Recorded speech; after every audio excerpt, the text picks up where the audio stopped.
All right, so I finished either chapter 28, 29, 30, somewhere around there. Spoiler alert, this is Aquitar.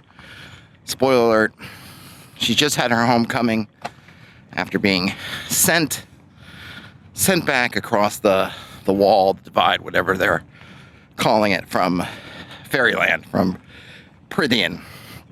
And I've been told by reputable sources that the action is going to pick up soon. I'm ready. I feel like for a while it's been in kind of the doldrums, not a lot going on, and I'm definitely ready for some action. We had our first action in the bed, so to speak, love action, and it was fine. I confess to kind of glazing over it. I'm really just don't find myself interested, and part of that's my natural predilection that I'm just not interested in that generally in my reading.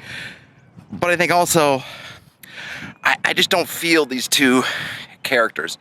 I'm not feeling what I think the author is supposed to, or I would imagine wants me to feel, which is, the passion and the feeling and the attraction between these two beings from different worlds. I'm not there. I know, she can tell us about her feelings about Feyre's feelings, I think. And we can be told from her point of view, rather, how the other feels.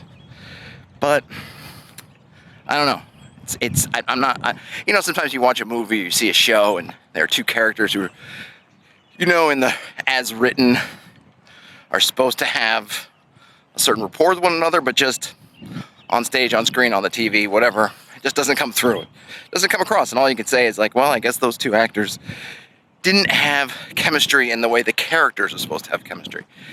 In this case, I'm not feeling the chemistry that the author's telling us these two characters have. I don't know if that will change with time. I don't know if it's just me. I don't think I'm immune to feeling chemistry between characters, but it just doesn't really feel earned in this case. And part of me was thinking, this is all in this first-person perspective, and it means that we're limited by that perspective.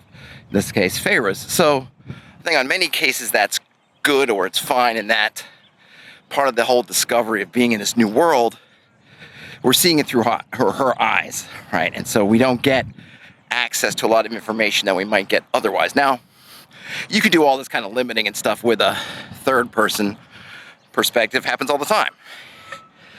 But I guess by limiting us to the first person, Sarah Moss has eliminated the opportunity to really share different perspectives that a third-person narrator could slip in there a little bit, with the justification that if you are working from a singular character perspective, but in the third person, you might say, well, this is stuff that they learned about later, and now in the retelling it's been filled in, even though they themselves didn't know it, or something similar. But you can give some different perspectives, and I wonder if seeing Feyre from outside would help with some of these issues that I'm feeling from seeing her only from the inside. Like, we can only see what she's telling us she sees or feels. So if she's supposed to be developing into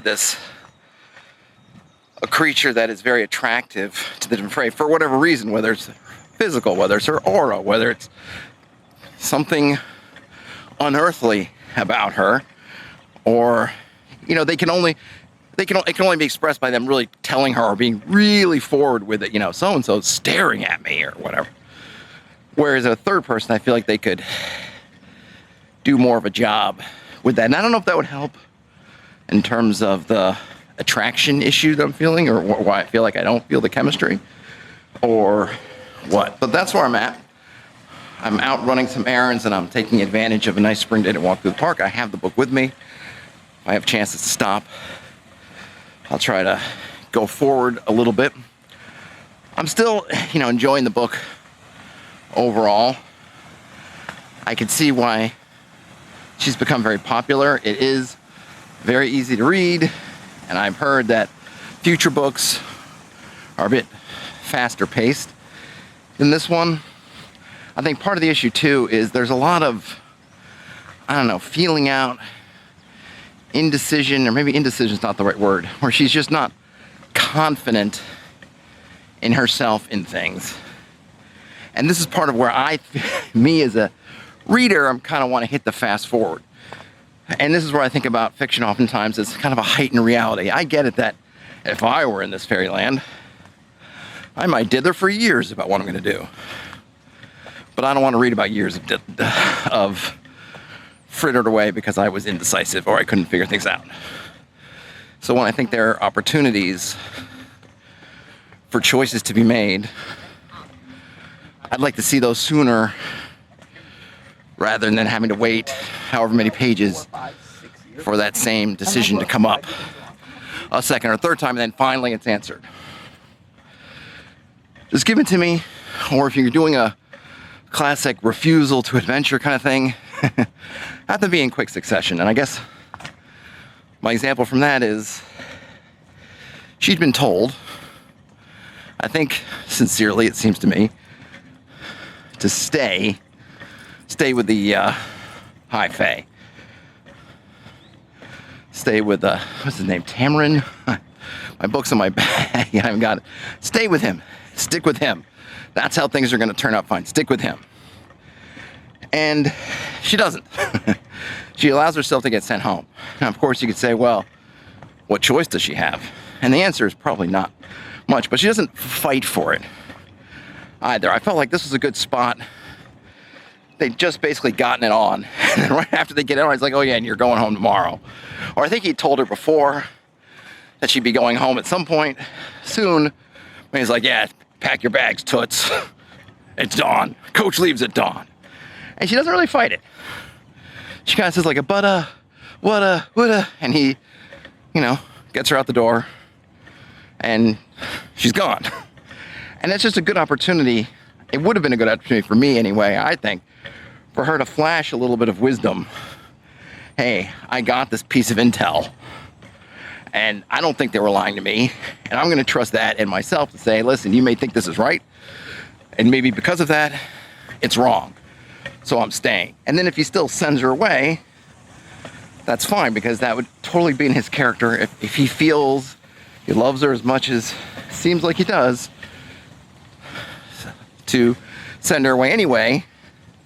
It's kind of a classic tropey bit where the hero tries to send so-and-so, a loved one, away, right, to do that kind of man business or whatever they think is the kind of masculine hero work.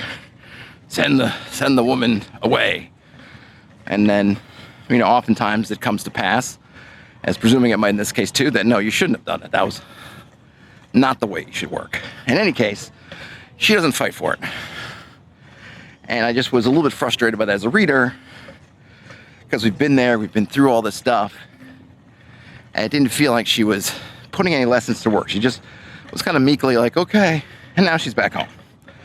We'll see how it plays out. I'm still in. That's all I got for now. I'll keep on reading. I hope you do too. Talk to you later.